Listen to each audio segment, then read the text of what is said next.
네, 주 2회로 늘어난 박시영의 눈 시작하겠습니다. 박시영 윈지코리아 컨설팅 대표님, 어서 오십시오. 네, 반갑습니다. 박시영입니다. 아유, 네. 지난주에 팔자에도 없는 광고도 하시고.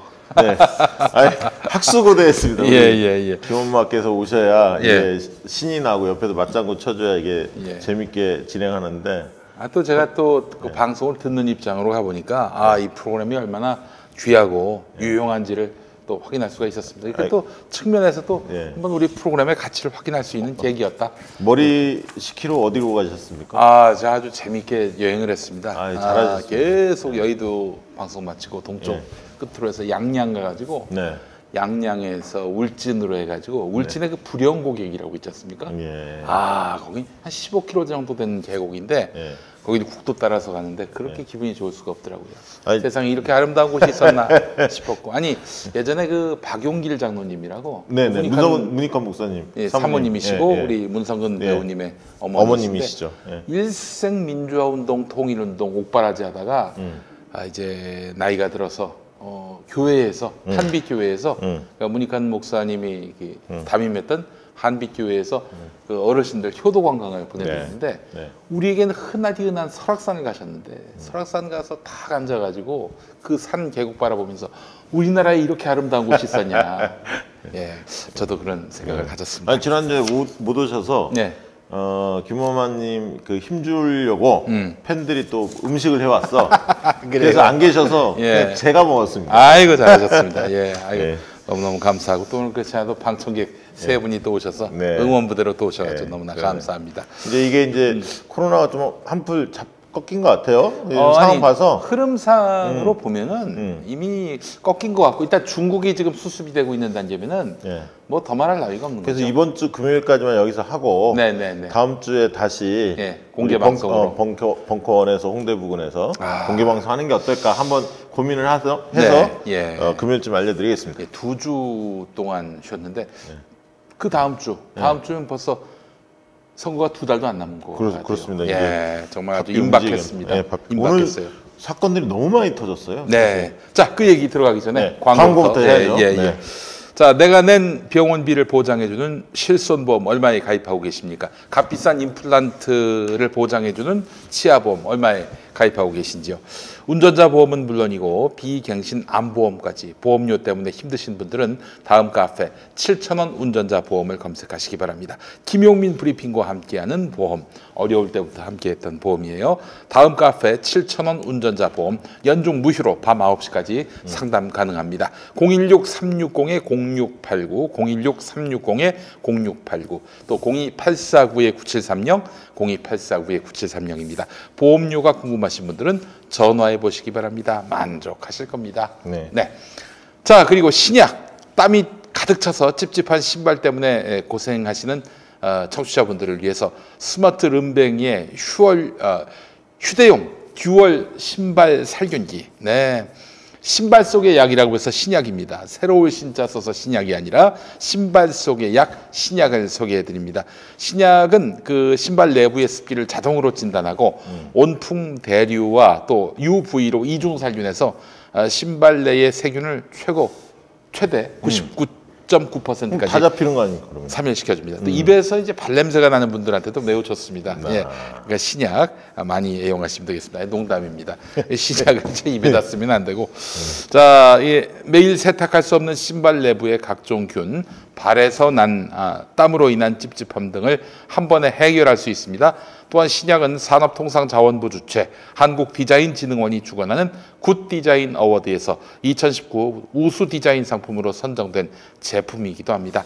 자, 청취자분들을 위한 이벤트가 진행되고 있어요. 배송 요청 메시지에 김용민 브리핑 방송 듣고 왔어요 라고 적어주시면 센스 있는 선물 충전기를 사은품으로 드립니다. 검색창에서 스마트 름뱅이를 검색하시기 바라겠습니다. 게으름뱅이 할 때 름뱅이에다가 스마트 름뱅이. 그렇습니다. 자, 여러분 스마트 름뱅이를 검색하시기 바랍니다. 김용민닷컴에 입점한 건 아니니까 괜히 또 신약을 또 김용민닷컴에서 찾지 마시고요. 자, 오늘 한 주에 2번 하는 박시영의 눈 화요일 버전입니다. 유승민 그 의원 불출마를 선언했는데 아무래도 지역구 나가봐야 안 된다 이렇게 판단해서였을까요? 실제로 이제 들리는 얘기는 배신감 때문에 치를 떨고 있다. 그러니까 이제 같은 동지 중에서 그렇습니다. 누군가에게 배신감을 느꼈다. 그러니까 하태경 이런 분들이 유승민의 뜻을 받들지 않은 거죠. 사실상 유승민의 뜻은 선거 연대를 통해서 후보 단일화 모색하자. 그리고 한국당을 개혁 보수의 길로 견인하자 이런 거 아니었습니까? 네네네. 근데 협상 과정에서 그런 원칙들을 잘 관찰하지 못한 거죠. 하태경이나 이런 등등의 사람들이. 네네. 그러면서 유승민 입장에서는 자괴감이 들었을 거고 한국당에서는 계속 유승민에 대한 비토 정서를 드러냈고 5년 중에. 그리고 헐값에 인수하려고 하고 제값을 주지 않으려고 하고. 원래 최대 원칙이 그런 거 아닙니까? 두 가지 정도라고 본다면 당대당 통합. 그렇습니다. 당대당 통합. 또 하나가 탄핵의 강을 건너간다. 그렇죠. 예. 그런데 이 두 원칙이 다 이제 무너지고 있다. 그렇습니다. 보고 있는 그분을 들어주지 않으니까 이제 시간 끌기로 계속 한국당 나간 거죠. 왜냐하면 시간을 오래 끌면 끌수록 새로운 보수당은 세력이 별로 없으니까 두 손 두 발 다 들을 수밖에 없지 않습니까? 네. 그런 속에서 이제 똘똘 뭉쳐서 그러면 한국당이 저러면 새로운 보수당이 뭔가 독자적 캠페인을 해야 하지 않습니까? 인재 영입도 하고 뭔가 왜 보수를 왜 개혁해야 하는지 뭐 이런 이유도 얘기하면서 막 독자적 나가야 하는데 하태경 이런 양반이 그동안에는 굉장히 입 바른 소리 하다가 이 진짜 총선 국면에 다가오니까 자기 뺐지만 이제 눈앞에 어른거리는 거죠. 그러니까 이제 유승민하고 입장이 좀 다른 거죠. 보수 단일 후보로 나가면 되지 뭐 무슨 이런저런 옵션을 달아가지고 괜히 그 자유한국당하고 잘 되는 거 산통을 깰 일이 있냐. 그렇죠. 이렇게 생각하고 있다는 왜냐면 부산 쪽이니까 한국당 후보로 나가는 게 유리하다 본 거고. 그러니까 유승민 입장에서는 두 세력한테 다 왕따를 당한 거야. 한국당에서도 그렇죠. 새로운 보수당도 자기 말을 좀 들을 줄 알았더니 실제 유승민계는 한 명도 없었던 거죠. 실제. 하태경은 그래도 자기의 어떤 이 동지라고 생각을 했는데 알고 봤더니 그런 동지가 아니었어요. 이제 그런 어떤 느낌이 들고요. 그래서 이제 이런 상황을 보면서 유승민이 이제 패를 던진 겁니다. 그래? 그럼 니들끼리 해. 내가 빠져줄게. 이런 마음이죠. 그렇기 때문에 결국 지금의 정석, 왜냐하면 그런 정석 아니면 황교안 대표가 만나주지도 않았잖아요. 유승민을. 유승민은 계속 너브콜을 했어. 만나서 단판 짓자. 근데 황교안이 계속 그걸 미루면서 만나지 않았거든. 그 얘기는 그러니까 유승민으로서는 다른 선택지가 없었던 거죠. 이게 던지는 건 패배밖에 없고 그럼 결국 유승민이 선대위원장 맡을까요? 저는 안 맡을 거라고 봅니다. 왜냐하면 지금 상황을 지켜보면서 한국당이 어떻게 하는지를 유심히 볼 겁니다. 그래서 자기가 이 황교안 판에서 자기가 끼는 게 나은지 아니면 백의종군 형태로 지켜보고 총선 이후에 상황을 보면서 대선 때 등장하는 게 나은지. 근데 이제 본인이 굉장히 의미심장한 얘기를 했어요. 뭐라고 했냐면 살인파 얘기를 했거든요. 살인파? 과거의 살인, 살인의 정통을 기계 정통을 내가 개성하겠다. 그 얘기는 뭐냐면 대구에서 그런 기계를 한번 꽃피우고 싶었는데 선비사자의 수풀림. 그렇습니다. 근데 이들이 계속 수도권 출마를 하면서 대구에서 빼내려고 했잖아요. 왜냐하면 유승민은 그런 측면에서 자기는 원래부터 대구를 계속 고집했거든. 새로운 보수당 쪽에서도 계속 수도권 얘기하지만 자기는 그렇지 않다.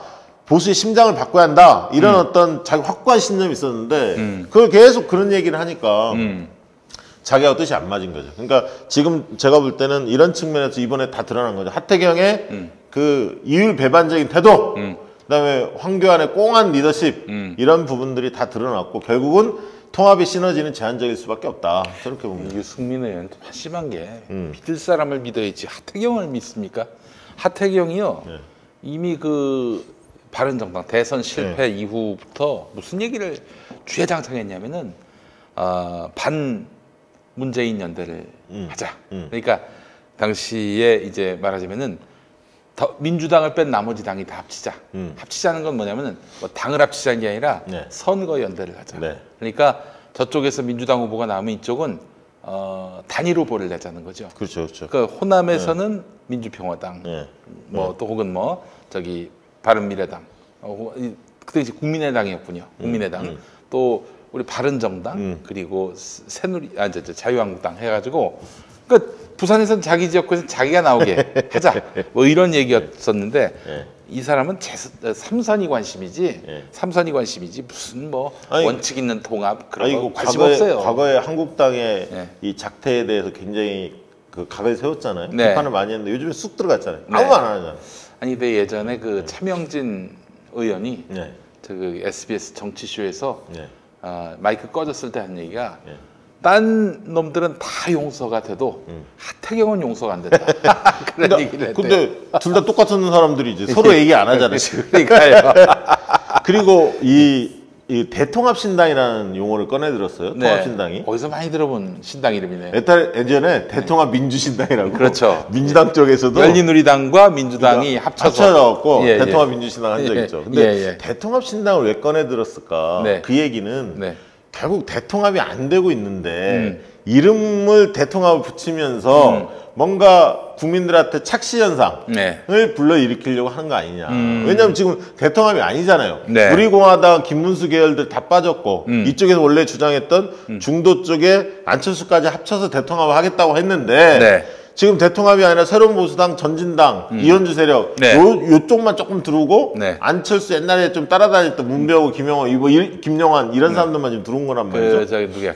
김근식. 예. 그 띄워줄 필요도 없어요. 뺏지도 못할 사람들. 예. 근데 어쨌든 그런데 지금 대통합신당이 누가 봐도 대통합 정당이 아님에도 불구하고 이름을 붙인 이유는 그런 어떤 착시 효과를 노리고 옹색한데 그걸 지금 국민들한테 착각을 불러일으키게끔 하고자 명칭을 그렇게 가는 것 같고요. 한마디로 얘기하면 지금 통합 국면은 유승민은 지고 이현주가 떴다. 왜냐하면 새 정치 세력을 인정을 했어요. 한국당, 새로운 보수당, 전진당, 이현주의 전진당. 그 배치 하나 있는데 한석인데. 그러니까 지금 유승민은 없어지고 이제 이현주가 뜨게 돼 있거든요. 목소리가 커질 거라고. 그게 도움이 되겠어요? 그 당에? 이현주가 뭐 이렇게 대단하다고 말이죠. 그렇습니다. 그리고 우리공화당은 통합하지 않겠다. 조원진이 그런 얘기했죠. 황교안이 나서는 종로에 우리는 후보를 내겠다. 태극기 부대가 광화문에서 한 게 있는데 저들은 탄핵을 인정한 세력들 아니냐. 탄핵을 반대하지 않았던 세력 아니냐. 그래서 우리는 보수도 심판하기 위해서 내겠다. 이렇게 지금 우리공화당 입장을 정리했거든요. 통합을 안 하겠다는 얘기죠. 예, 알겠습니다. 그 안철수 신당은 그 국민당은 대통합신당에 합류할 가능성은 없어 보입니다. 전혀 없다. 이미 강은 떠났습니다. 버스 떠났고요. 이미 국민당도 이제 채비를 갖춰서 어쨌든 청년층을 중심으로 뭔가 해보려고 그렇게 하는 것 같고 일단 구도는 다 잡혔어요. 왜냐하면 오늘 이제 바른미래당 손학규계하고 대한신당하고 민주평화당 정동영 쪽에서 17일까지 통합하기로 했으니까 흔히 말하는 삼지대를 둘러싸고 양당이 아닌 삼지대를 둘러싸고 세 세력이 있는 거죠. 정의당이 있고 호남 중심의 이 통합정당이 있고 그다음에 안철수가 중심이 된 국민당이 있고 이 세 당이 삼지대에서 다툼이 그러니까 세력 다툼을 이제 할 것 같은데요. 제가 볼 때 한쪽이 원사이드하게 삼지대를 먹을 가능성은 전무하고요. 조금씩 나눠질 가능성이 크다 이렇게 보여지는데 알겠습니다. 지금 각 당의 공천 과정을 좀 살펴봤으면 좋겠어요. 어떻게 보여지세요? 민주당이나 한국당 공천 과정 보시면서. 일단 한국당 굉장히 시끄러울 것 같고 앞으로 굉장한 그 파열음과 갈등이 빚어질 것 같은데 민주당은 정말 너무할 정도로 조용한 그런 구도가 아닌가. 그렇습니다. 그러니까 조선일보가 이런 민주당을 칭찬했더라고요. 처음으로. 뭐냐면 조용하고 뭔가 안정적으로 관리하고 리스크 관리를 잘하고 있다 이런 평가를 하고 한국당은 굉장히 불협화음이 크다 이렇게 얘기했는데 사실 일장일단 있죠.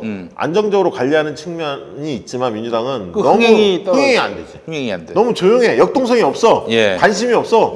국민들의. 근데 한국당은 막 시끄럽긴 한데 뭔가 관심이 가. 홍준표가 어디로 갈지 뭐 김태호가 어디로 갈지 이런 게 이제 논란이 되지 않습니까? 이제 이러다 보니까 일장일단 있는데 특히 이제 민주당이나 한국당 모두 고민되는 건 뭐냐면 언론에서는 이제 물갈이 누가 물갈이를 많이 하느냐 이게 이제 관심이 있는데 실제 이제 각 당의 고민은 뭐냐면 여론조사를 실제 돌려보면 아무래도 전직 의원이나 현역 의원들이 많이 나옵니다. 인지도가 있으니까요. 그리고 또 그분들의 당선 가능성이 현저히 높죠. 그러니까 경쟁력 측면에서는 인지도가 높은 전현직 의원들이 높고 신인들 그렇다고 전현직 의원들을 대거 공천하자니 혁신이 물 건너가서 국민적인 눈초리가 좀 따가울 것 같고 근데 또 신인들을 대거 등용하자니 본선에서 살아남을 사람이 몇 명 있을지 그게 불안한 거예요. 그러니까 결국 밸런스를 잘 둬야 하거든요. 시스템 공천을 통해서. 그게 이제 각 당의 지금 고민이고요. 근데 이제 최근에 조사해 보면 네. 중량감이 있는 신인 아니면, 그러니까 이름이 많이 알려진 꽤 지명도가 있는 신인들을 빼고는 신인들이 굉장히 좀 고전하는 경향이 있습니다. 왜냐하면 요즘 들어와서 국민 정서가 뭐 그 사람이 그 사람이지 뭐 크게 달라? 이런 생각들이 좀 있다 보니까 누가 돼도 다를 바 없다.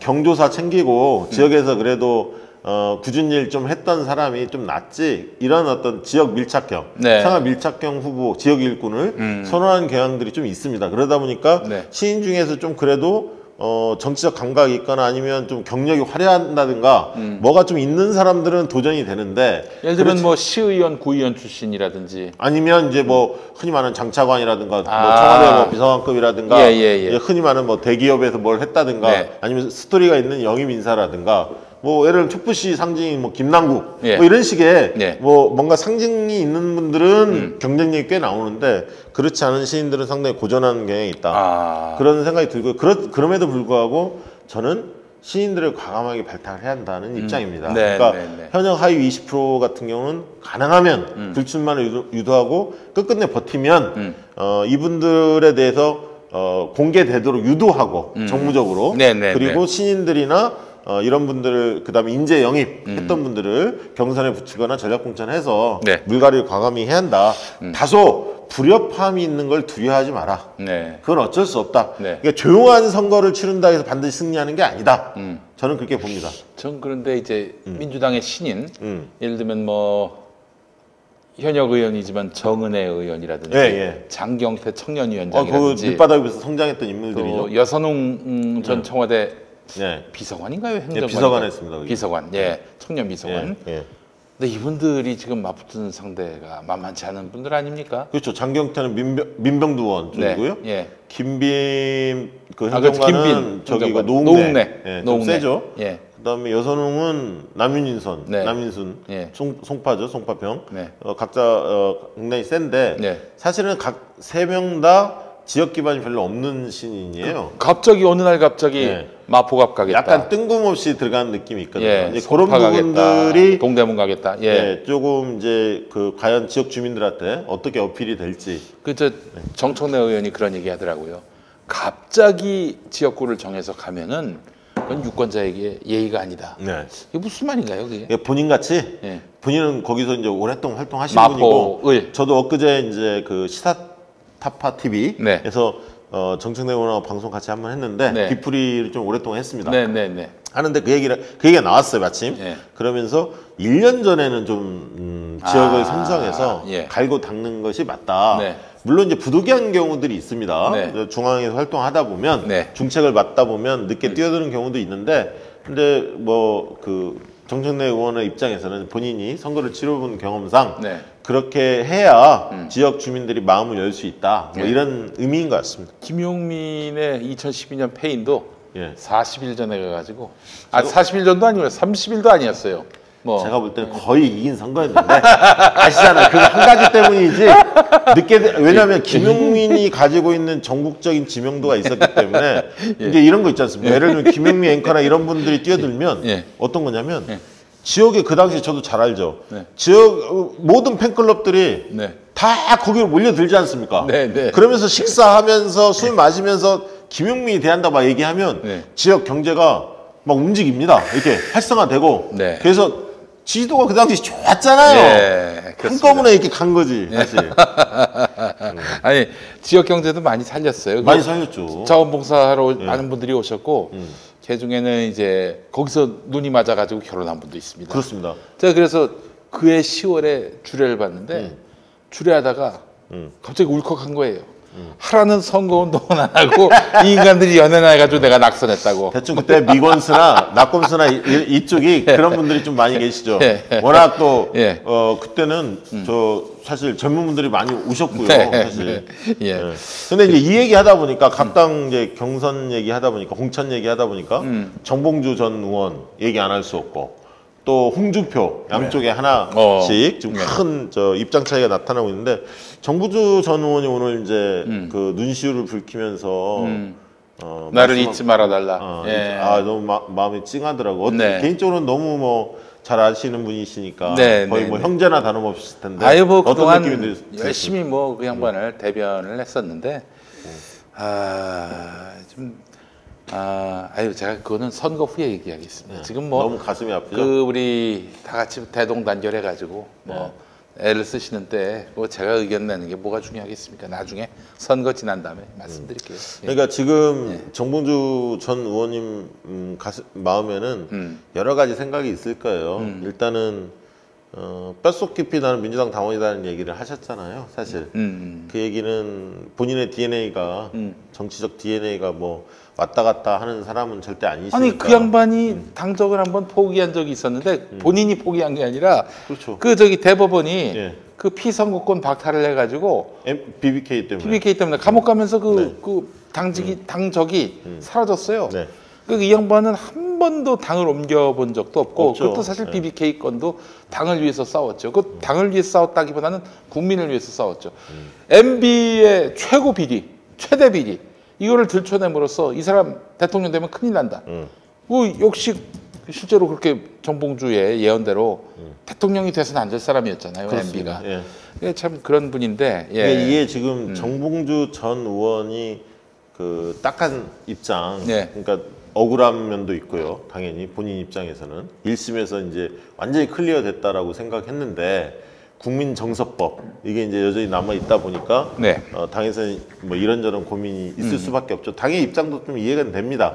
이게 파장이 어떻게 흐를지 예의주시 했겠죠. 보수 언론들은 계속 맹폭을 가했고 그런 국민정서법이라는 게 존재하는 건 사실이지만 어떻게 보면 정봉주 전 의원이 가지고 있는 부분도 있었지만 금태섭이었기 때문에 이 문제가 더 일파만파 커진 거 아니냐. 여러 측면이 있을 것 같아요. 근데 지금 오늘 정봉주 의원이 했던 말 중에 제3의 길, 제3의 길을 얘기한 거가 굉장히 귀에 남는데 그러니까 이제 저는 그 메시지를 이렇게 해석했어요.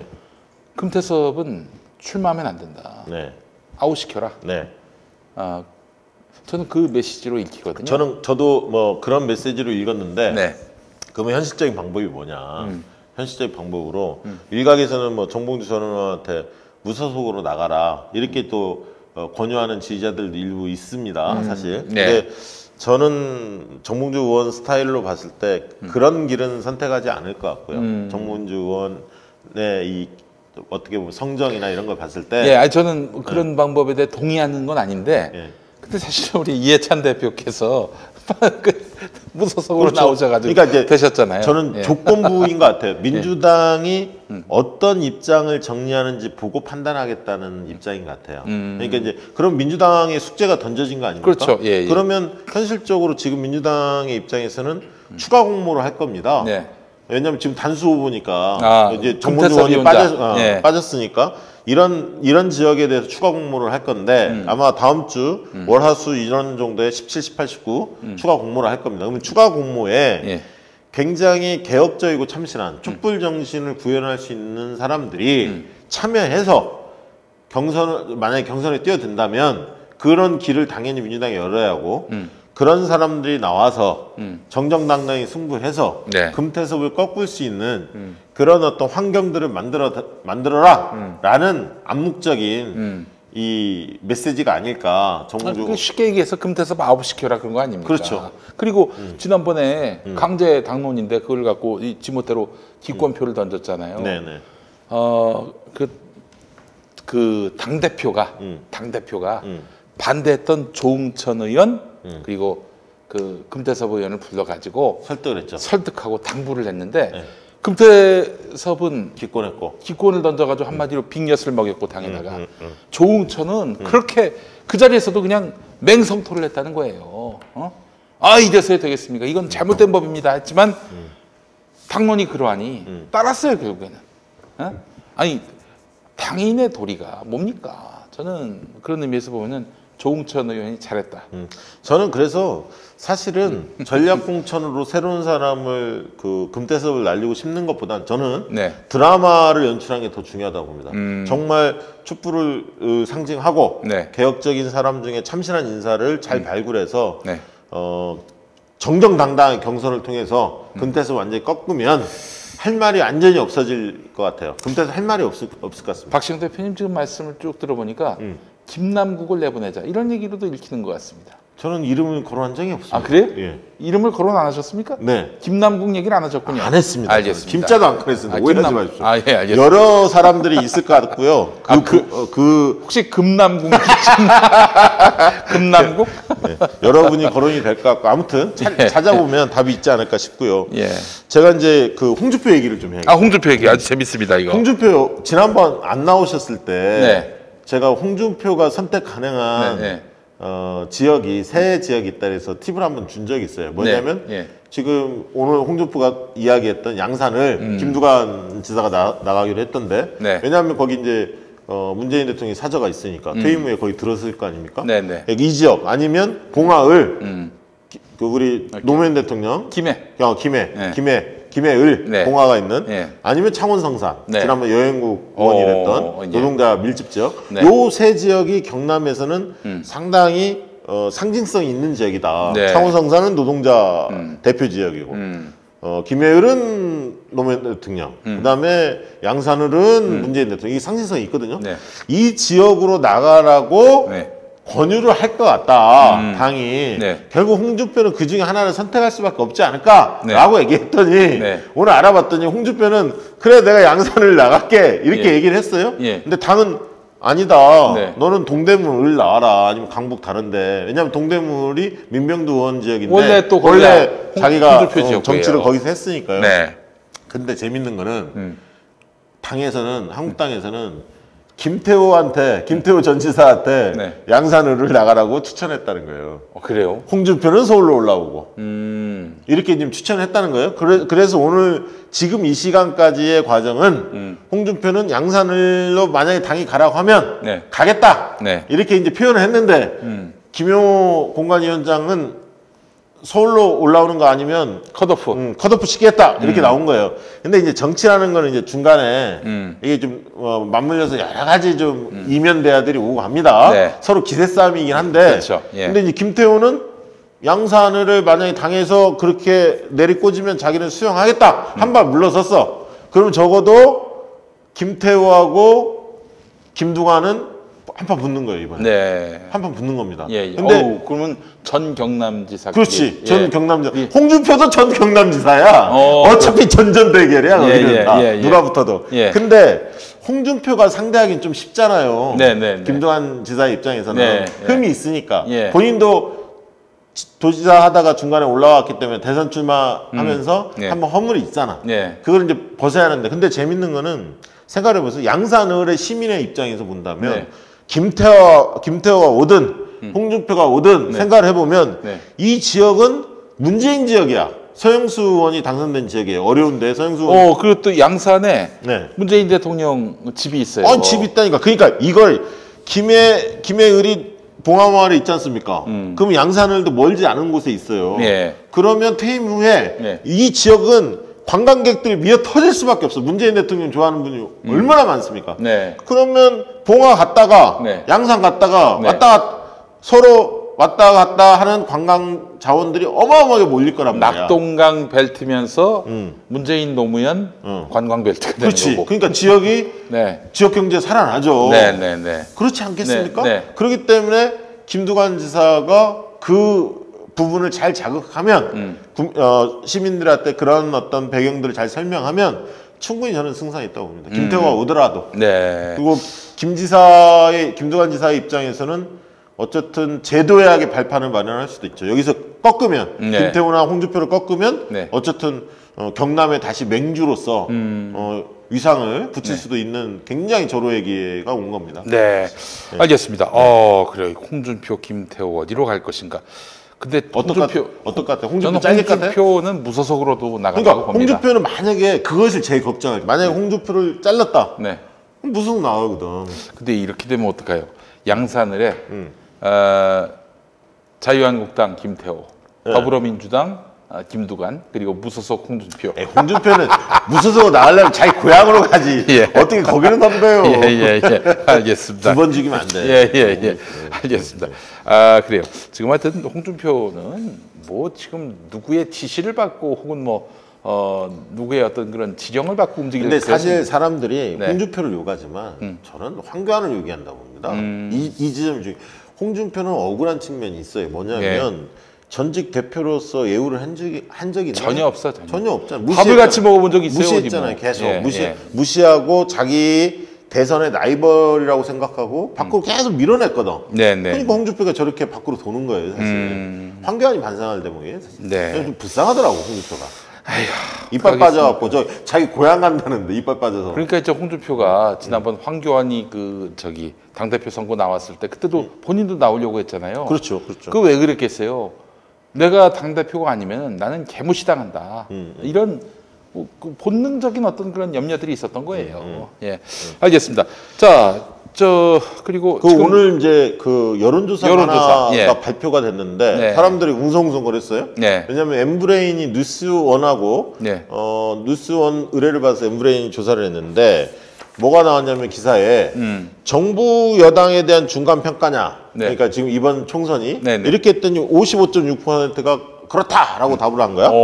그다음에 야당에 대한 중간 평가냐 했더니 30.9%가 나온 거야. 그러니까 정부 여당에 대한 중간 평가라는 성격이 국민의 과반을 넘어선 거예요. 이상하더라고요. 근데 이걸 살펴보니 예.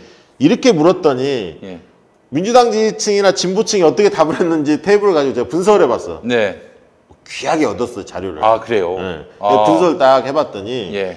여당 지지층, 그러니까 민주당 지지층이나 진보층의 절반은 네. 정부 여당에 대한 중간평가다라고 그렇다라고 그쪽으로 다 간 거야. 절반이. 왜요? 왜? 아니 정부 여당에 대한 중간평가한다고 해서 중간평가 꼭 심판론으로 연결되는 건 아니거든. 중간평가에서 잘했으면 잘했다라고 찍을 거고 못했으면 못했다라고 심판을 할 거고 중립적 워딩이라고 본 거야. 다시 정부 여당에 대한 중간평가 성격. 중간평가라고 그랬어요? 네. 심판이 아니라. 중간평가하면은 긍정의 의미도 담겨 있는 있죠. 거지. 그러니까 민주당 지지자나 진보층의 절반은 거기다 찍은 거야. 네네네. 그다음에 한국당 지지층 보니까 70~80%가 이쪽으로 몰렸지. 당연히. 네네. 여기는 심판론으로 생각한 거고. 네네네. 그다음에 야당에 대한 중간평가니까 민주당 지지자나 진보의 지지자들의 한 절반은 또 그쪽으로 간 거고 한국당 지지층은 거의 안 간 거고 그쪽에. 네네. 그러다 보니까 55대30이 나온 거예요. 그 중간평가라는 말이 굉장히 이게 고약하네요. 고약하지. 그러니까 이런 워딩을 쓰면 안 돼. 네, 심판론이냐 야당 심판론이냐. 그렇지. 그렇게 해야 좀 알아듣는 사람들이 분명하게 자기 의사를 표현하는데 중간평가를 하니까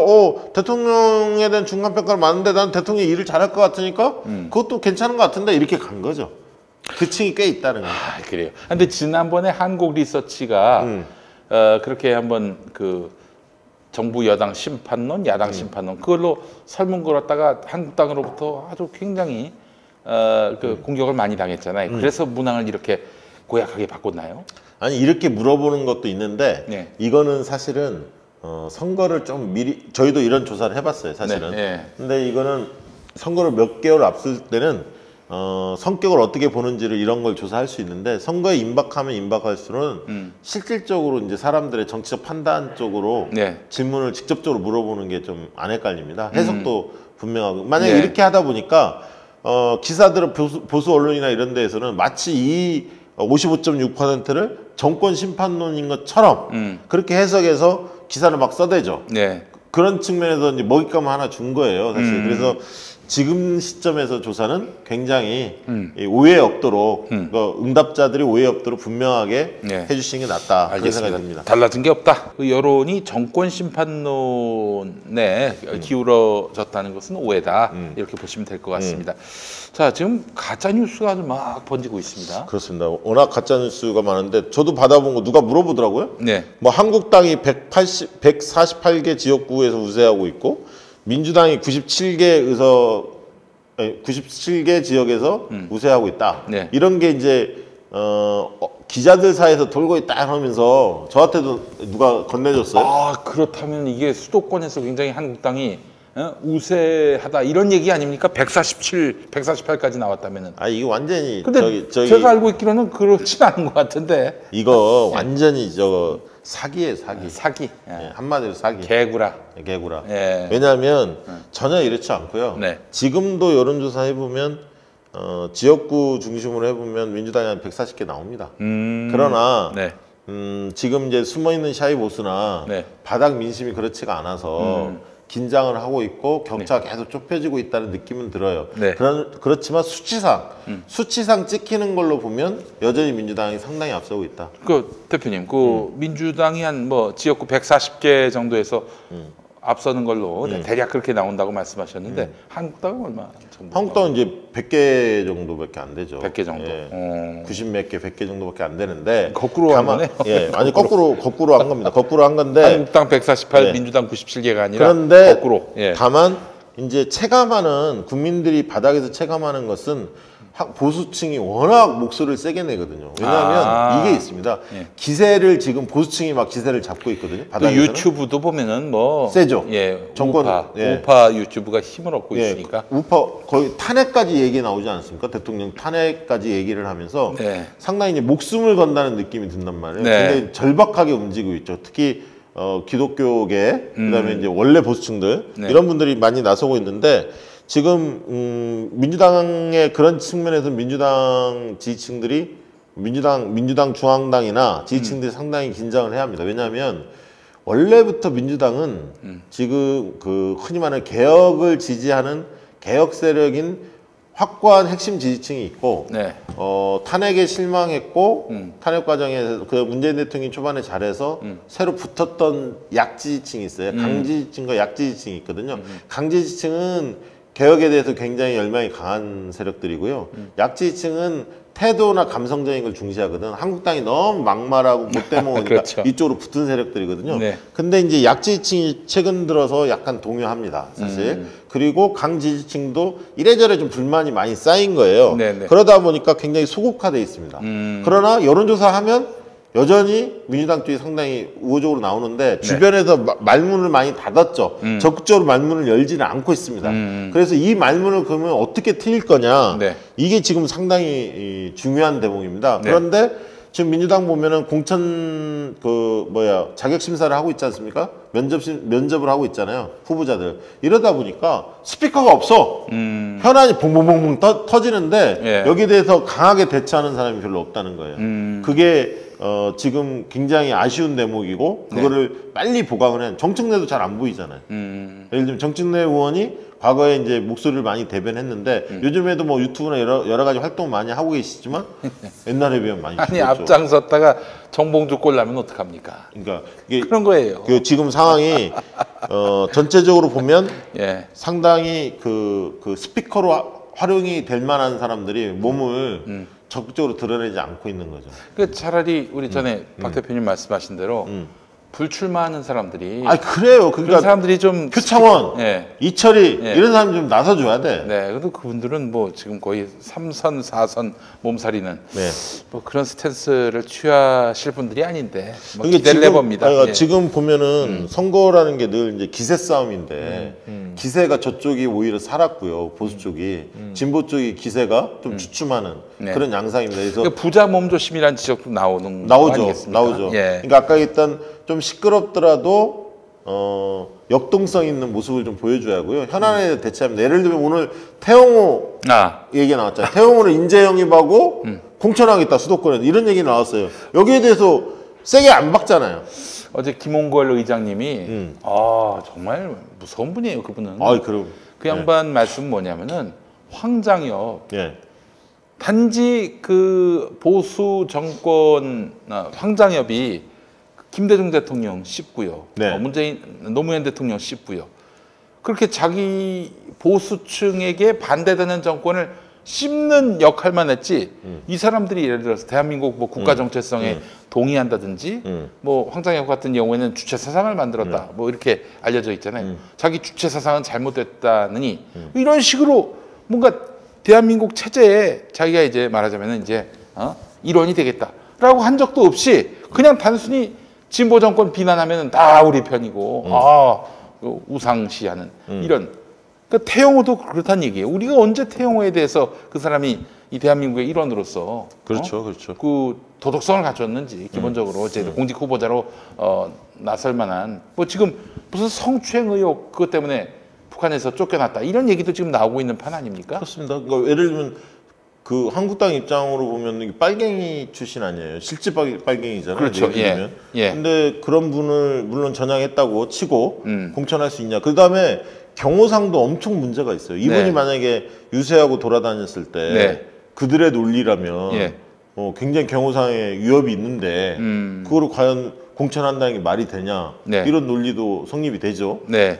그리고 지금 이제 그 민주당 같은 경우는 그동안에 이제 검찰 문제에 대해서 굉장히 일단은 다뤘는데 네. 그렇다고 확고하게 검찰을 제압하지도 못했어요. 사실 이번에 이제 공소장 같은 경우도 굉장히 문제가 많잖아요. 소설을 막 써놨는데 예, 예. 여기 대해서 날카롭게 찝지도 못했고요.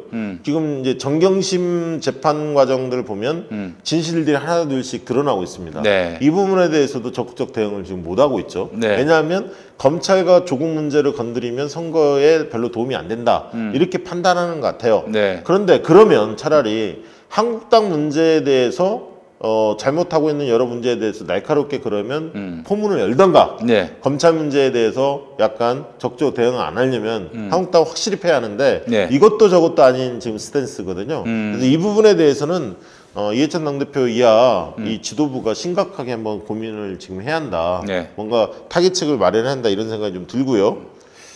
그런 역할은 정봉주가 아주 잘하는데. 그렇죠. 정봉주가 아주 잘하는데. 그다음에 이제 예를 들어 위성정당 이 문제도 있었잖아요. 아, 위성정당. 예, 예, 이재정 의원이 잘 짚어냈지만 예, 위성정당 문제 있지. 아까 예. 지금 태영호 문제 있지. 뭐 예. 한두 가지 문제가 아니거든. 근데 제가 제 조카를 한번 만났더니 네. 그 얘기하더라고. 예. 의정부의 그 문석균 얘기를 하는 거예요. 네.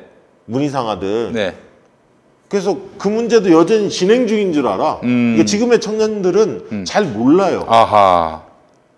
정리된 거를 잘 몰라. 그래서 정치권들은 다 알 거라고 생각하는데 국민들이 네. 관심 없는 사람은 잘 모릅니다.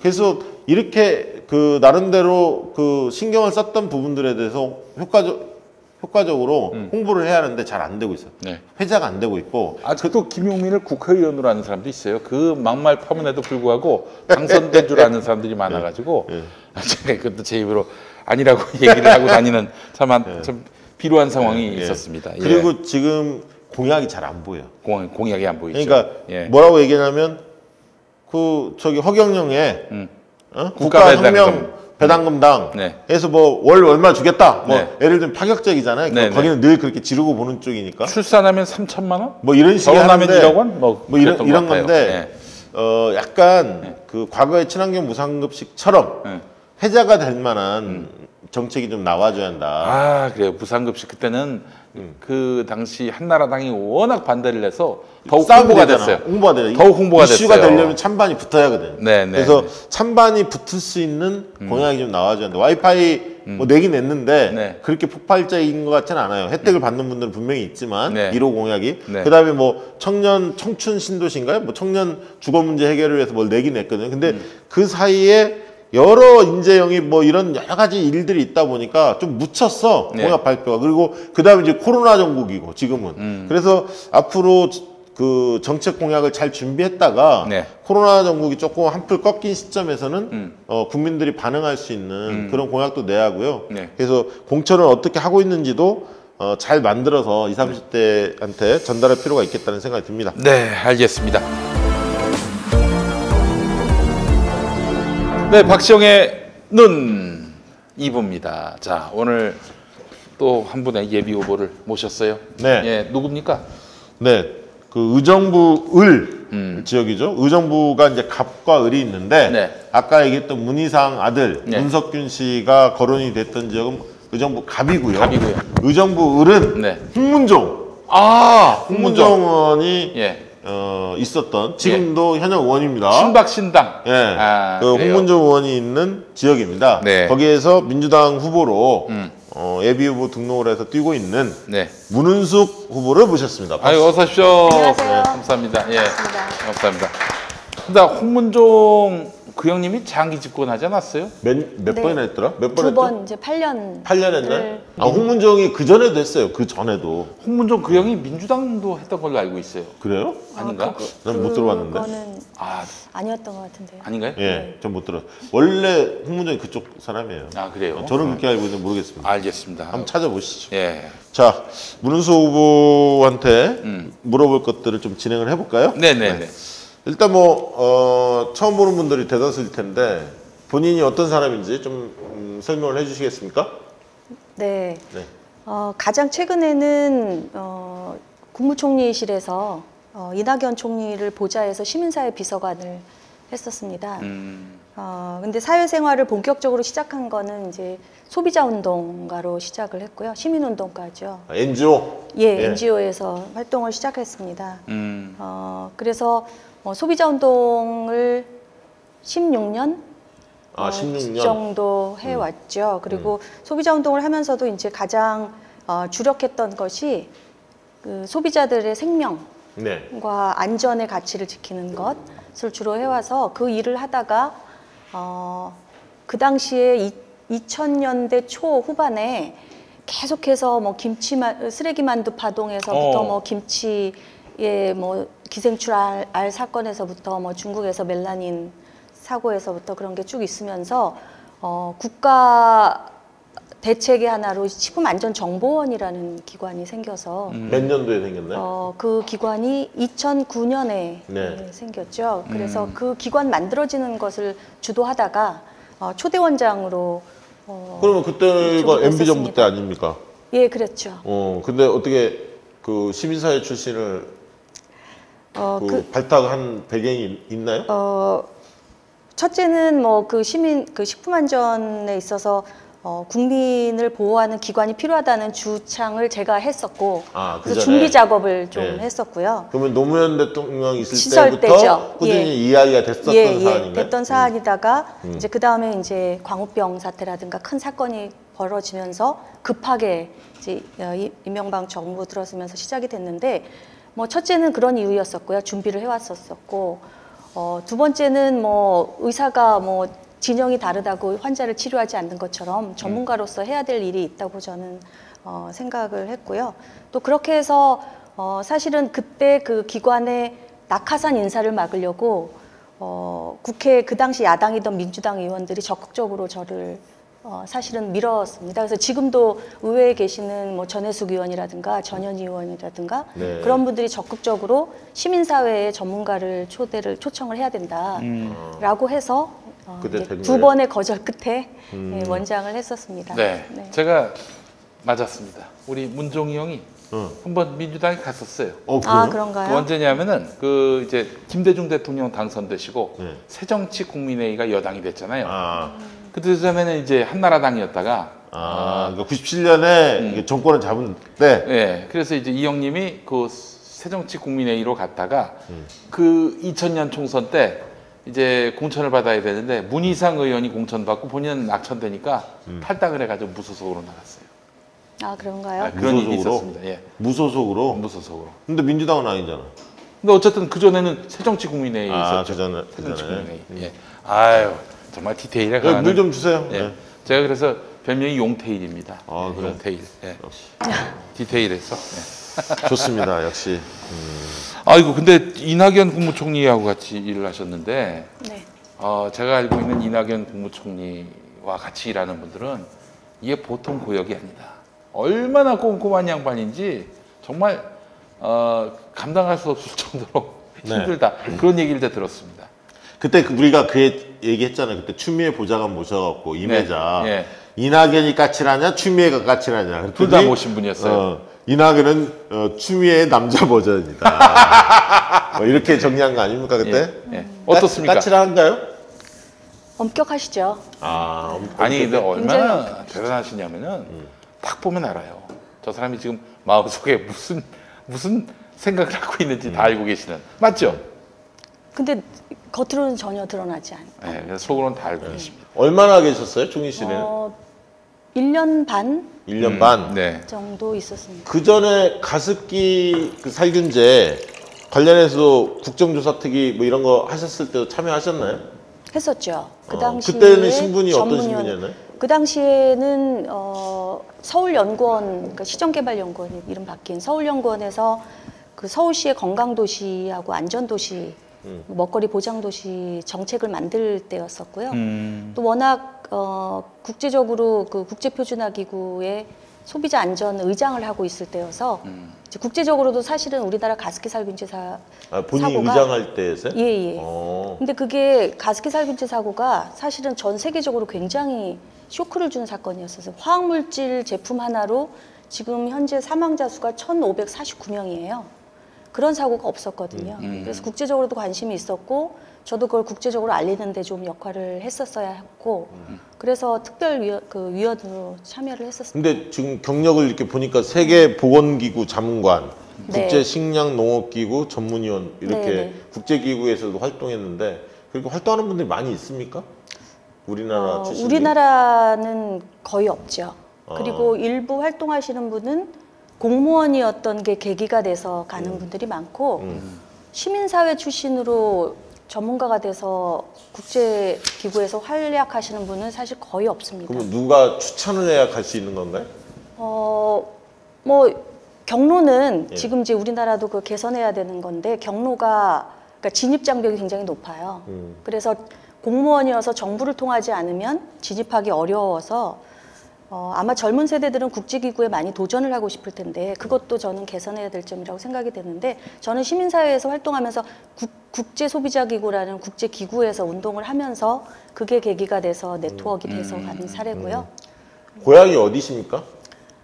그게 가장 저한테 어려운 질문인데요. 예. 이제 실향민 가족 부친이 함흥에서 내려오셨고 이제 모친은 이제 전라도 정읍에서 정읍이에요? 이제, 예, 두 분이 우리 이제 고향이. 서로 마음에 들어서 결혼을 하셨는데 네.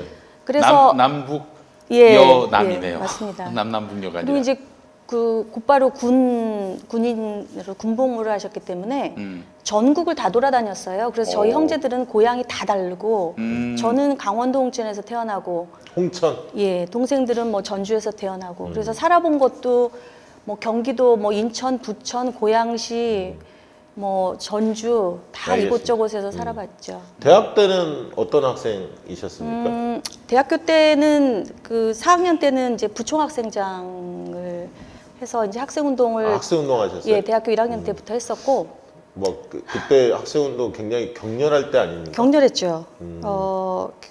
잡혀가고 그쵸. 그랬습니까? 그 뭐 여학생도 안 봐줄 때였잖아요. 네. 예, 예. 그럴 때여서 이제 저는 대학교 입학하자마자 이제 탈춤반을 들어가서 탈반. 이제 운동을 시작했고 이제 대학교 3학년 때 그 당시에는 학회 연합회라는 게 있었어요. 그래서 학회 연합회장 하면서 제가 서울여자대학교를 나왔는데 그 대학에서 가장 큰 규모의 시위를 이제 주도를 했었었죠. 그래서 곧바로 이제 부총학생이 돼서 학생운동을 계속 했었습니다. 아, 그래요.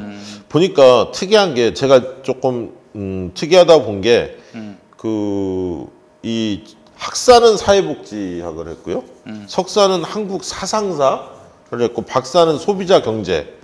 그리고 최근에 또 뭐 과학기술정책으로 행정학 박사도 받을 예정이다. 뭐 이렇게 나와 있더라고요. 경력을 보니까. 근데 왜 이렇게 전공이 계속 바뀐 특별한 이유가 있나요?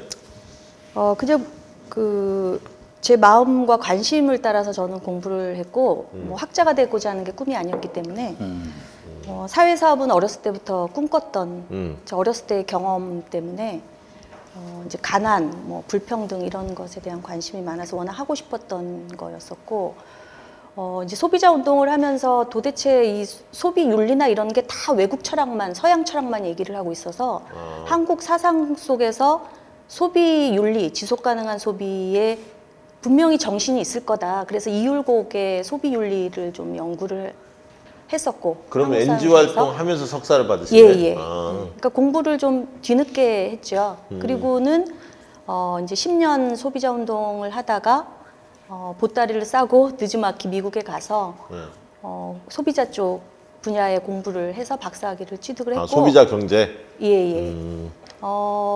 과학기술정책학과는 지금 이제 소비자들의 도전이 AI에서부터 인공지능에서부터 뭐 GMO 같은 BT 기술이라든가 이런 모든 게 과학기술의 도전이기도 하고 혜택이기도 한데 그 불확실성을 소비자들이 어떻게 이해하고 소통해야 되는지가 사실은 정책적으로 정립이 잘 안 돼 있습니다. 그러다 보니까 늘 정부가 발표해도 이제 국민들이 불신하고 이런 일이 있어서 위에 소통 정책을 좀 만들고 싶어서 과학기술 정책학과를 그러면 지금 아까 NGO도 하시고 네. 정부 사이즈에서 일도 좀 해본 거잖아요. 공공기관 장으로 아까 있던 5년 뭐 식품안전 정보원장으로 식품안전 정보원장. 네. 그리고 문재인 정부 때는 이낙연 총리의 예, 시민사회 비서관인가? 네. 총리실에? 네네. 예.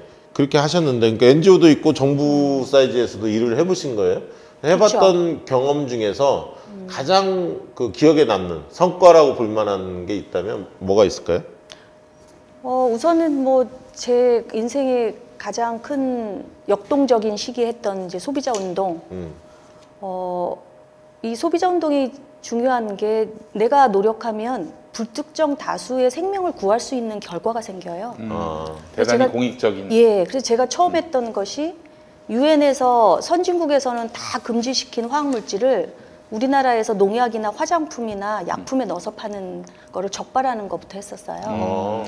그래서 화학물질 가지고 모든 제품을 다 뒤져서 그래서 그 유해 농약이나 약품을 한 37가지 정도 성분을 금지시키는 일을 했었거든요. 그게 이제 3년이 걸렸습니다.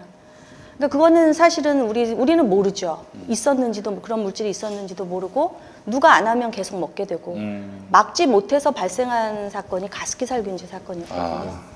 이제 그런 일을 했던 게 이제 제 기억에 가장 남고 그래서 역시 공익성을 위해서 현장에서 뛰었던 경험이 저한테는 가장 기억에 남습니다. 그러면 기업 쪽에서 굉장히 싫어하겠네요. 뭐 협박도 당하고 막 이럽니까? 저는 뭐 세상에 태어나서 그렇게 많은 욕이 있는지를 소비자 운동할 때 다 알았고요.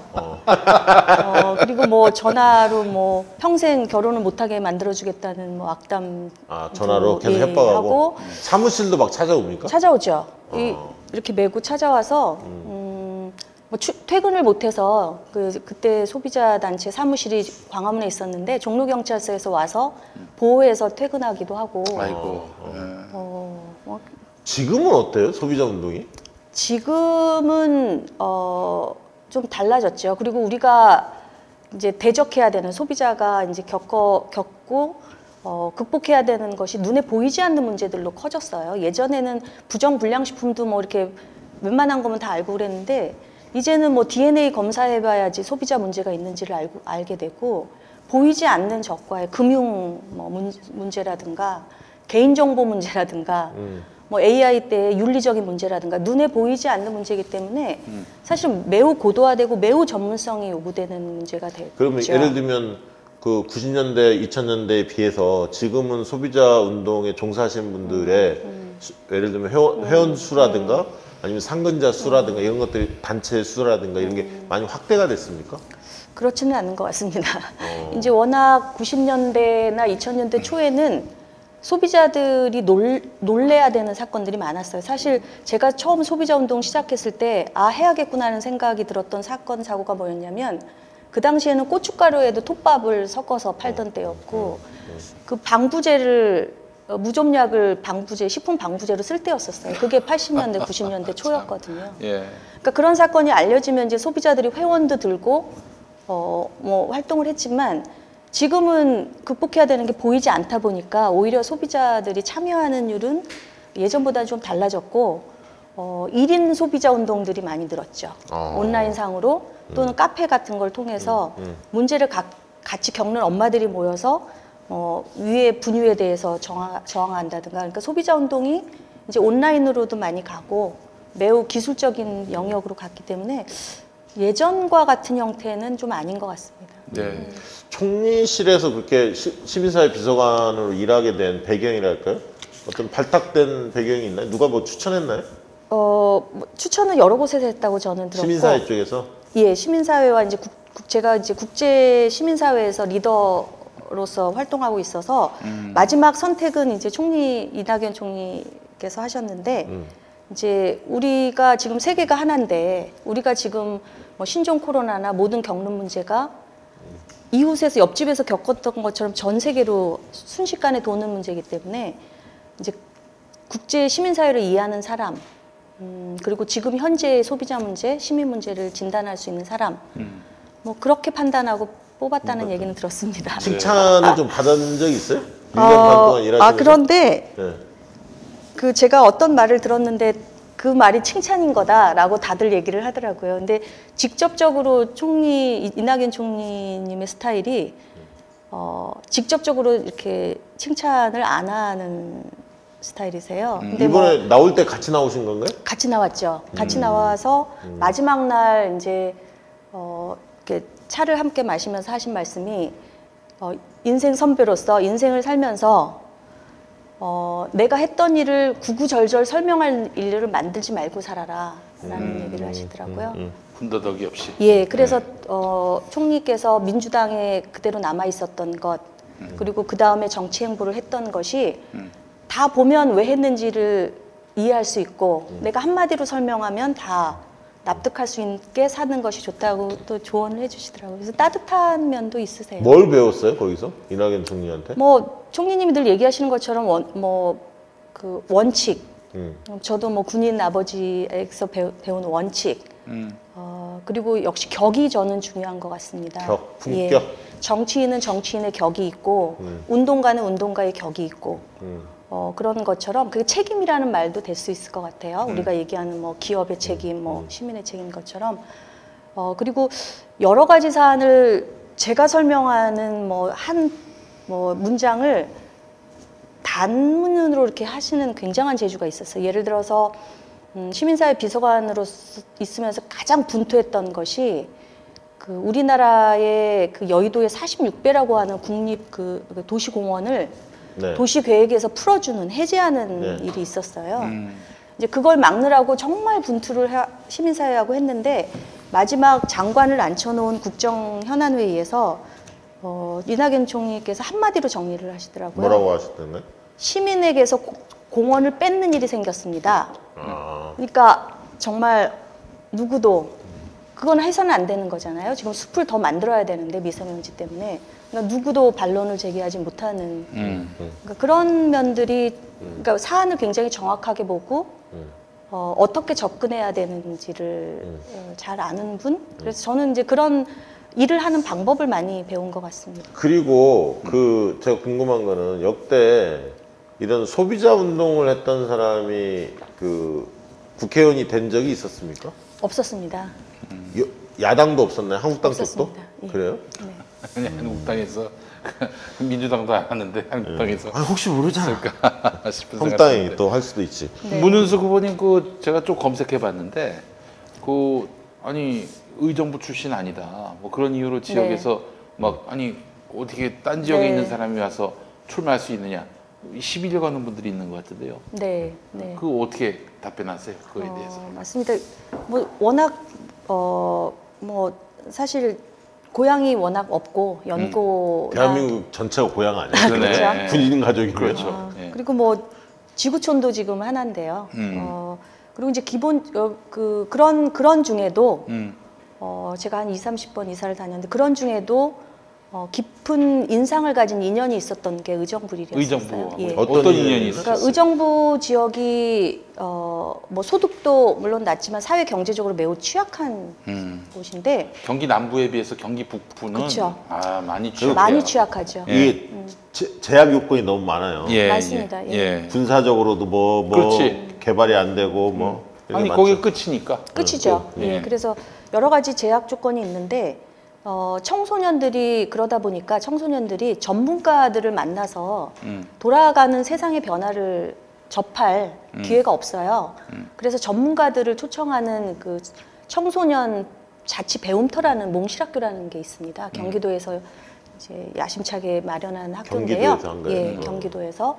그리고 이제 지역사회에 뿌리를 내리고 있고 거기에서 길잡이 교사를 하면서 청소년들하고 프로젝트를 같이 했었어요. 몇 년 전에? 2015년이죠. 15년에? 예.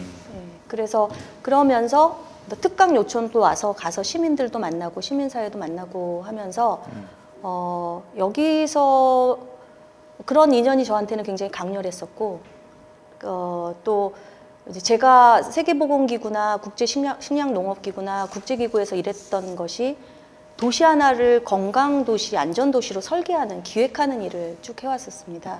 근데 25만의 이런 도시면, 그리고 지금 가장 사회 경제적으로 취약한 도시면 이런 시도를 시민사회하고 한번 해볼 수 있겠다라는 생각이 들었습니다. 근데 이게 시민사회 출신이 선거를 얼마 안 남은 시점에서 연고가 약한 지역에 뛰어들기가 쉽진 않잖아요. 정치에 뛰어드는 것도 힘든데 네. 연고가 크게 없는 대한민국이 전체 연고라고 하지만 제가 저기 해봐서 알잖아요. 연고가 참 총선은 사실 그 지역에 안 살아도 네. 울릉도에 살아도 의정부에 출마할 수 있어요. 국회의원이니까. 그렇죠. 네. 뭐 법적으로는 전혀 문제가 없는데 하지만 정서상으로 지역 네. 출신을 밀어줘야 되는 거 아니냐 이게 또 근데 있다고요. 네. 지역이 새롭게 팽창하거나 성장하는 도시는 네. 또 신도시 예를 들면 그런 도시는 이주민이 많으니까 굉장히 그 새로운 그 지역 출신이 아닌 사람들도 많이 와서 살고 이 지역을 키울 만한 사람 이런 적임자를 또 찾기도 해요. 네. 지역 사람들도 중시하지만 한편으로는 네. 정치에 근데 왜 뛰어들려고 하세요? 아까 말씀하신 것처럼 뭐 끝까지 책임지고 소비자를 대변하는 정치인이 없었습니다. 가습기 살균제를 봐도 이 엄청난 어떤 사고보다도 큰 사망자 시민사회 단체가 집계하는 게 1,500명이 넘었는데 네. 지금도 과학적으로 검증할 책임을 피해자가 갖고 있어요. 그리고 여전히 그것 때문에 병을 얻었는데 어떤 병이냐를 따져서 피해를 보상하냐 마느냐는 다툼이 있는데 그러니까 이 법의 문턱을 넘을 수가 없습니다. 뭐 특별법 만드는데도 너무 오래 걸려서 그동안의 사망자가 엄청나게 늘어난 거거든요. 저는 소비자 권익을 책임지고 대변하고 소비자 눈으로 정치를 봐서 법과 제도에 시장의 주인이 소비자라는 소비자 주권 정신을 넣는 사람이 저는 필요하다고 생각을 해요. 뭐 그리고 시민사회도 이 사회는 시민이 주인인데 시민 주권을 강조하는 사회적 경제를 얘기하거나 뭐 시민사회를 얘기하면 사회주의라고 공격을 하거나 다른 이념적인 공격을 받는데 그러려면 저는 세력을 가져야 된다고 생각이 듭니다. 그래서 저는 어떻게든 소비자를 대변하는 정치인으로 첫 번째 사람으로 입성을 하고자 합니다. 네. 우리나라 그러면 지금의 기성정치의 가장 큰 문제점 뭐라고 보세요? 이 사회의 문제점이 공공성의 상실이거든요. 모든 게 시장의 거래로 다 돈으로 다 매겨지는 사회에서 국민을 대변하는 대의 정치의 철학이 저는 국민이 정말 원하는 걸 하는 것, 또 하나는 소수자를 보호하라는 건데 소수자가 양적 개념인 뿐만이 아니라 소외된 사람들을 얘기하는 거거든요. 권력을 갖지 못한 사람들. 그런데 오히려 권력이 집중된 곳을 대변하는 방향으로 가는 것이 저는 지금 정치라고 생각이 듭니다. 권력을 올바른 방법으로 분산하라고 직을 가지고 있는 사람들이 집중된 권력을 쫓아가는 것. 그게 저는 지금 한국 정치의 가장 큰 문제라고 생각이 들어서요. 약간 철학적 얘기를 해서 네. 의미가 남다른데요. 지역 주민에게 확 와닿는 공약을 내세워야 네. 사실은 아주 상징적이고 간명한 그 철학을 다 하나의 어떤 응축시키는 건데 우리 지금 생각하고 계시는 공약이 있으세요? 우선은 의정부 을 지역 그 주민들을 만나보면 이제 의정부 지역 특성이 네. 갑과 을로 나눠있는데 갑하고는 굉장히 다른 모습을 갖춰가고 있어요. 장암동, 장암동 그리고 밀락 신도시. 네. 신도시가 들어선 거예요. 네. 그래서 그러니까 말하자면 동쪽이잖아요. 그렇죠. 중랑청을 끼고 완전히 동쪽인데 네. 그냥 물리적으로 봐도 굉장히 다른 세상이구나 느껴질 정도로 아파트가 70%가 넘고 평균 연령도 이제 40세, 41세로 집계가 되고 그러니까 구도심이 중심이었다가 신도시가 하나 생긴 거죠. 예. 그러니까 그래서 새로운 구도심과 신도시가 같이 병존하는 그런 지역이. 그러면 그런 지역의 특성이 어떤 요구가 큰가요? 지역 우선은 주민들은? 신도시가 됐는데 신도시가 갖춰야 되는 교통 인프라라든가 이런 것이 갖춰지지 않은 거에 대한 불만이 굉장히 커요.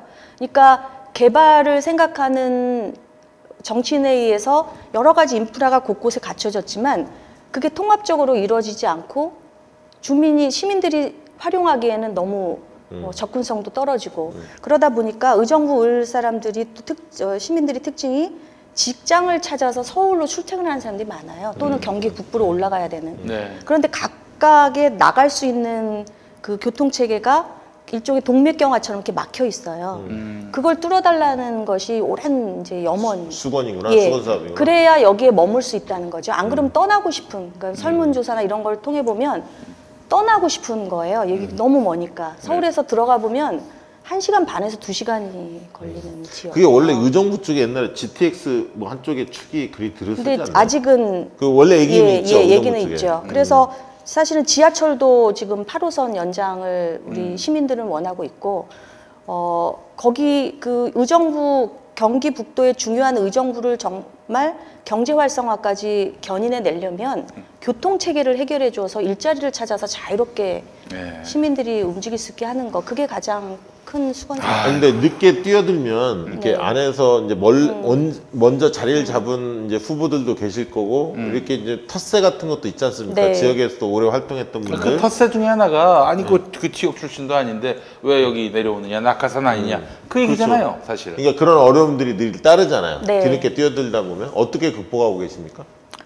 저는 뭐 어쨌든 그 굉장히 중도 보수라고 하는 지역에서 분투를 해온 선배 정치인들이니까 일단은 저는 좋은 뭐 공약이나 이런 것은 이제 존중하고 협력하는 게 맞다고 생각이 들고요. 지금은 경쟁하는 때니까 제가 어떤 전문가로 여기서 어떤 기여를 하고자 하는 거를 뭐 진정성 있게 전달하는 방법이라고 생각이 들고 열심히 만나고 있습니다. 아, 시민들을? 시민도 거기 이제 그렇고 자료 기존 찾아보니까 정치인들도. 김민철 후보하고 네. 그다음에 임근재 후보 당에서는 이제 세 분이 네. 지금 그 문은수 후보까지 세 분이 경쟁하고 계시는 것 같은데 김민철 후보는 어떤 사람으로 보여지십니까? 그 경쟁자잖아요. 예, 지역에서 정치를 열심히 해온 분으로 알고 있고요. 다만 뭐 김민철 후보님만이 아니라 기존에 거기에서 굉장히 여러 노력을 해왔지만 이제 공약이라든가 그동안 해온 사업을 보면 좀 장기적으로 거시적이면서도 미시적으로 시민들이 뭘 원하는지 소통하면서 여기를 건강하고 안전한 도시라든가 또는 평화의 도시라든가 또는 경기 북부에 정말로 행정의 격을 갖춘 행정도시로 가는 그런 계획들이 아주 그 융합된 계획 체계는 저는 좀 부족하다고 생각이 들어서 제가 여러 정책들 또 도시를 설계해 본 경험자로서 그런 면에서는 제가 경쟁력이 있지 않을까. 네, 그다음에 일각에서는 이낙연 마케팅 이른바 아무튼 이제 이낙연 비서관으로 있었다 보니까 그걸 이제 전면에 내세우는 것 같은데 이낙연 마케팅을 너무 하는 것은 지금 이제 문재인 정부 성공을 위해서도 차기 대선 주자를 띄우는 것은 뭐 적절하지 않지 않냐 이런 어떤 비판하는 있는 시각도 있습니다. 어떻게 생각하세요? 저는 우리 국민들이 그 문재인 대통령과 이낙연 총리가 얼마나 그 서로 잘 소통하면서 문재인 정부의 성공을 위해서 정말 진두지휘 해왔는지를 다 알고 있어서 분리해서 생각한다고 믿지는 않습니다. 그리고 이낙연 총리는 명실공히 문재인 정부 성공을 위해서 국회에서나 또 국민들께 가장 맨 일선에서 가장 체감 있는 정책을 설명하고 싸워왔던 분이기 때문에 저는 제가 그분을 모시고 그 일선에서 일했다는 것이 제 자부심이기 때문에 저의 정체성, 저는 국민을 위해서 저도 이렇게 하겠습니다라고 보여주는 마음에서 저는 저의 경력을 소개하는 거라 뭐 찬스라는 말을 붙이는 게 맞는지는 잘 모르겠습니다. 문은숙이 되면 네. 의정부 시민의 입장에서 뭐가 좋아질까요? 만약에 문은숙 후보가 본선에 당선이 되시면 시민들한테 어떤 면이 좋아질까요? 지금 현재 의정부 시민이 겪고 있는 지표상으로 나타나는 게 경기도 안에서도 자살률 제일 높고 비만율 제일 높고 독거노인 비율 제일 높고 교통사고 발생률 제일 높은 도시 중에 하나입니다. 경기도 내에서 평균보다 높아요. 이제 그런 도시를 건강하고 안전한 도시로 설계해서 벗어나고 싶은 도시가 아니라 머물고 싶은 도시로 설계하는 거를 저는 시민들하고 같이 하고 싶고요. 또 지금 의정부 내에는 군기지들이 있어서 그렇죠. 빈터나 이렇게 여러 공간들이 방치된 공간들이 많습니다. 근데 그거를 무작정 또 어떤 시설물을 그냥 들여놓는 것이 아니라 시민의 품으로 돌려주려면 시민들이 도시재생에 참여하는 시스템을 만들어야 되는데 그런 일을 해왔던 사람이 할 수 있는 일이라고 생각이 들어서 시민들이 발벗고 나서서 참여하는 의정부 의뢰 설계를 할 수 있기 때문에 체감적으로 의정부를 내가 변화시킨다. 자, 알겠습니다. 끝으로 유권자에게 하고 싶은 말이 있다면? 제 슬로건이 세 사람인데요. 있는 그곳에 오래 살아서 익숙한 사람이 변화를 추동할 수도 있지만 때로는 객관적으로 들여다보고 전문적으로 진단할 수 있는 사람의 도움도 필요할 때가 있습니다. 저는 의정부이 지금 그런 시기라고 생각이 듭니다. 문재인 정부 내에서 정말 행정도시로 발돋움해야 되고 질적인 전환을 해야 되고 거기에 북부청 뭐 이런 게 있죠? 예, 경기 북부 도청이 들어섰지만 행정타운이 들어선다고는 하지만 여전히 빈 요소들이 많아서 문재인 정부 내에서 해내야 될 일들을 정말 세 사람이 변화를 만들어낼 수 있는 경쟁력 있고 능력 있는 세 사람이 하겠다라는 것이고 30년 정책 전문가를 한번 써서 이낙연의 비서관이 아니라 의정부 의뢰 비서관이 되겠다라는 걸로 힘있게 호소를 하고 있습니다. 마지막 한마디하고 마무리할게요. 제일 존경하는 정치인 누굽니까? 지금은 이낙연 총리라고 말씀드리겠습니다. 너무 속보이시는데. 이낙연 마케팅이 할 수 없어요. 이낙연 마케팅으로 가야 될 것 같아. 하신다면은. 네. 알겠습니다. 자, 오늘 문은숙 후보 더불어민주당 경기도 의정부 지역구 예비 후보 모시고 이야기 나눠봤습니다. 네, 오늘 출연해 주셔서 감사합니다. 고맙습니다. 고맙습니다. 네, 박시영의 눈은 금요일에 다시 8시에 뵙도록 그러니까 하겠습니다. 이 화요일에는 1시간 10분 정도로 좀 짧게 하고 오늘 1시간 20분 했습니다. 네. 금요일 날은 2시간 20분 할 테니까요. 금요일 날 많이 기대해 주시기 바랍니다. 예, 고맙습니다, 여러분. 다음 시간에 뵙겠습니다.